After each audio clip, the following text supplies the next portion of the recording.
नमस्कार शेतकरी मित्रांनो, मी संतोष पवार.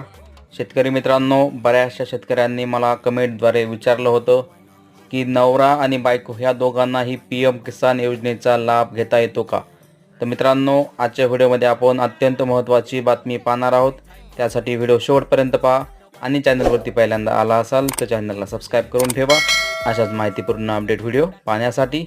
शेतकरी मित्रांनो, तुम्हालाही हा प्रश्न पडलेला असेल तर तुमच्या प्रश्नाचं उत्तर आपण व्हिडिओच्या माध्यमातून देण्याचा प्रयत्न करणार आहोत. त्यासाठी व्हिडिओ शेवटपर्यंत पहा आणि मित्रांनो, व्हिडिओ आवडल्यास लाईक करायला विसरू नका. चला तर व्हिडिओला सुरू करूया. शेतकरी मित्रांनो, PM किसान सन्मान निधी योजना ही केंद्र शासनाद्वारे चालवणारी एक अत्यंत महत्त्वाची योजना आहे. ह्या योजनेअंतर्गत प्रत्येक शेतकऱ्याला वार्षिक 6,000 रुपये मदत दिली जात आहे आणि मित्रांनो, याचा हप्ता 4 महिन्यांनी एकदा पडत आहे. हे सर्व शेतकऱ्यांना माहिती आहे. तसेच शेतकरी मित्रांनो,